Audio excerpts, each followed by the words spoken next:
किए को पहने जींस एगो घूमे कुर्ता भारी हो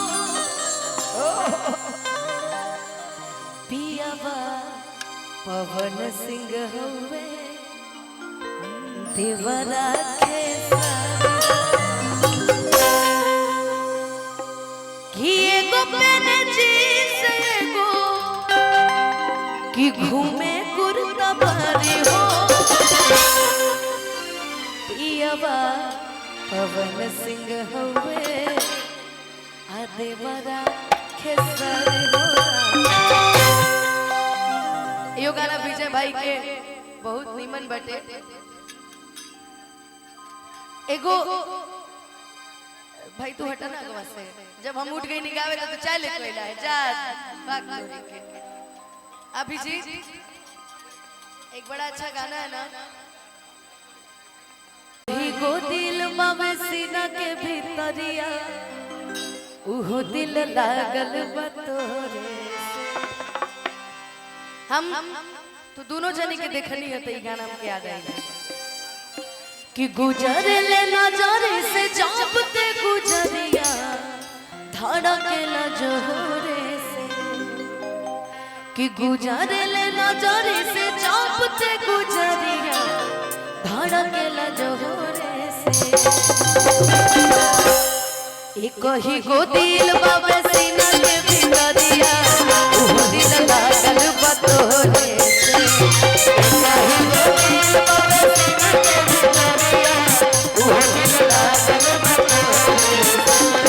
गुजर ले नजरे से जापते गुजरिया धड़के ल जोरे से। गुजर ले नजरे से जापते गुजरिया धड़के ल जोरे से। एक ही गो दिल बाबे सीना के भीतरिया वो दिल लागल बतोरे से। एक ही गो दिल बाबे सीना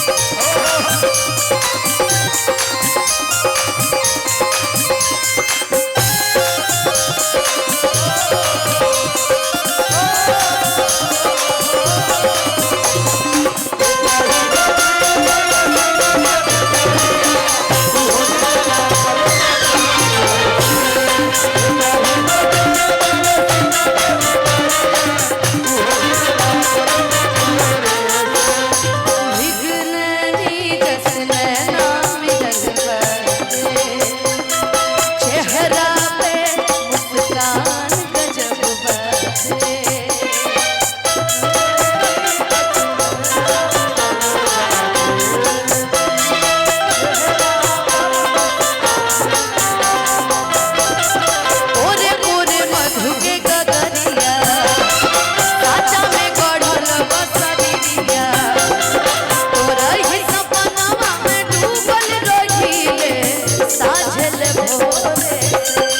भीतरिया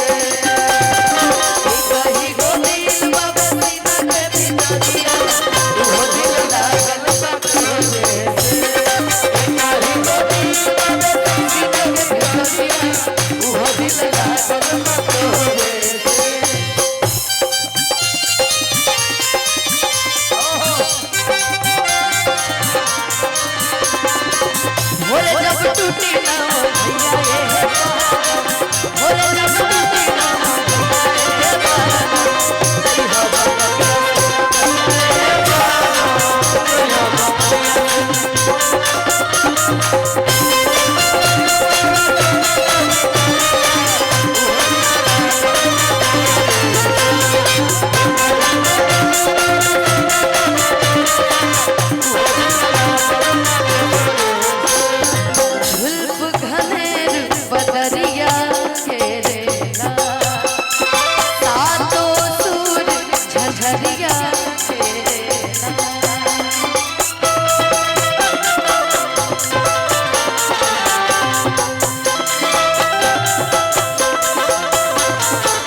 छीन ले बड़े मोर दिया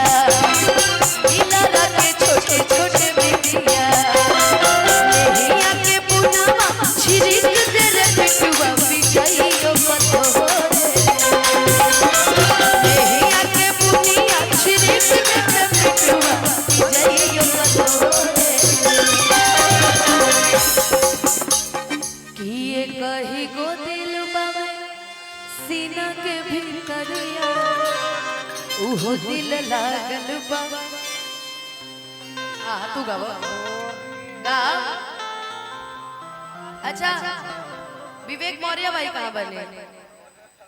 अच्छा रउआ संगे रोहित भैया बने ना? कहाँ बने? रोहित भैया हमारे भोजपुरी के बहुत सुंदर गायक, हमारे गोरखपुर क्षेत्र से बहुत सुंदर कलाकार। उनका मंच से बहुत बहुत स्वागत, बहुत बहुत अभिनंदन बाटे भैया के। कि ये कही को दिल बाबे सीना के भीतरिया वो दिल लागल बा तोरे से।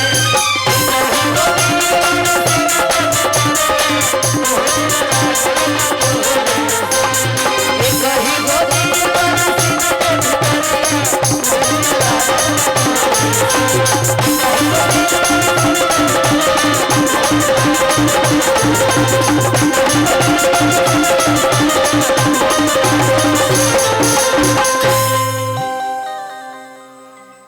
कही गो दिल बावे सीना के भीतरिया उहो दिल लागल बा तोरे से।